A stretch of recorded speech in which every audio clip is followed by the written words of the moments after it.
Hey everyone, welcome back here. We just got back from vacation here, so sorry there hasn't been any videos for the last week or so, but got a lot of videos here to come. So just thought I would touch on something here that just came about here within the last month.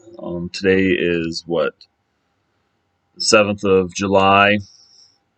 Into last month, Nebraska Game and Parks came out with a special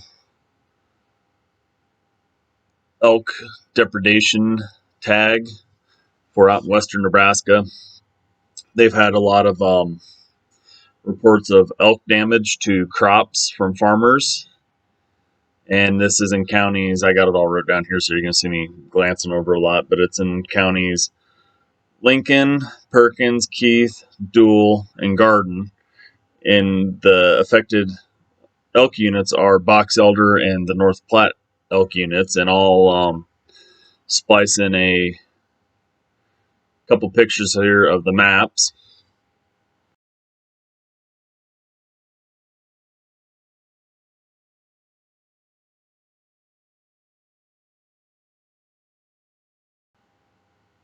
But they so what's going on here is and this isn't just a last minute deal. There from the articles that I read, there has been studies going on for the past couple of years on the elk population out in that area, and there has been complaints from the farmers that they are overpopulated and it is destroying their crops, their wheat, corn, hay crops, etc., and it's costing them money. Now, out in that area, that is extreme dry land areas, so they struggle raising their crops anyways, and most of those areas are all under some sort of irrigation, either center pivots or gated pipe. So they struggle anyways. So this Nebraska Game and Parks has decided to do this elk depredation tag, and there is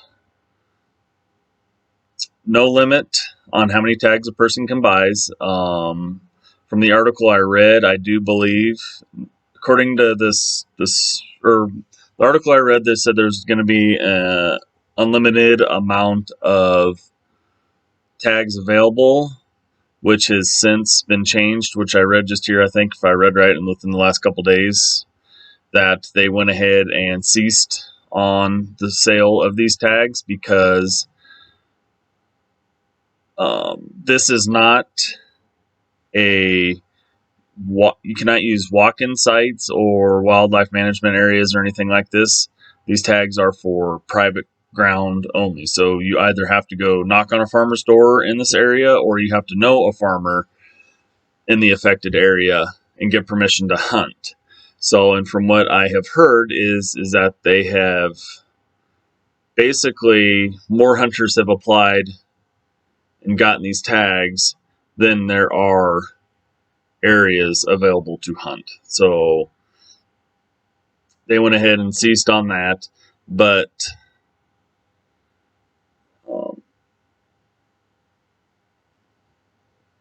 okay, so I'm just looking over my notes here. Okay, so the tag is one elk of either sex, so you can get a bull or a cow.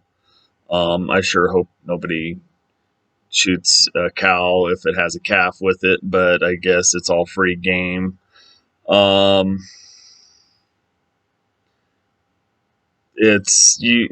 person can buy, from what it said also, that there is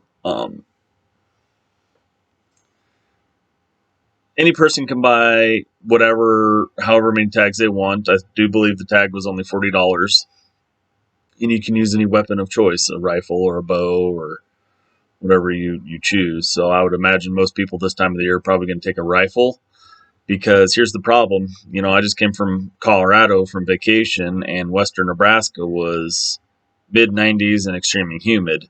So that's going to be a problem. So I'm going to say you need to get your elk dropped and quartered up and into a butcher within a pretty reasonable amount of time to avoid any kind of spoilage. So, yeah, it kind of sucks, but this also goes back to this is what conservation is. There's people out there trying to, make their livelihood, these farmers, and they're struggling bad enough already, and they have crops, being destroyed.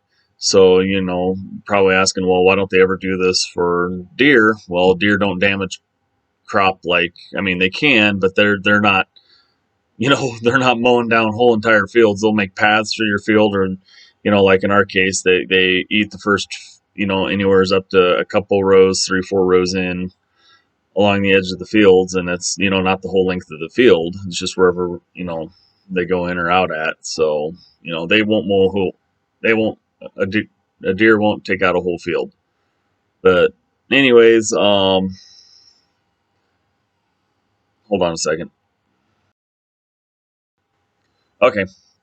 Um, this is only a 1 month hunt, July 1st through July 30th, and then it's done. So, um, would it have been easy? Yeah, probably going to be an easy hunt the way they're talking, but then again, you also have to know the people, and there's really nothing easy about elk hunting. So, anywho, I just kind of wanted to touch base on that real quick. It's it's just part of it, me being a farmer and a hunter, I totally understand both sides of the spectrum there, but it is what it is. So, anywho, now that we're deep into summer here, I thought I'd just touch and base on one other thing. It is time for me to get my butt into whitetail mode. I have a lot of stuff to do. I'm gonna bring you guys along. I need to get every time I try to get down to the river to do any shredding, it rains. So that kind of that's the biggest problem is every time I haven't even put I've only used one bag of feed this year. That's how often it rains for me to get in down there. So anywho, I don't really know much else. I just thought I'd touch on this real quick. If you have any questions on it, feel free to ask. I might go ahead and put the link down below in the description to the Nebraska State Game and Parks, and they can touch on it a little more. But anyways, that's all I know, guys. More videos to come. We'll see you soon.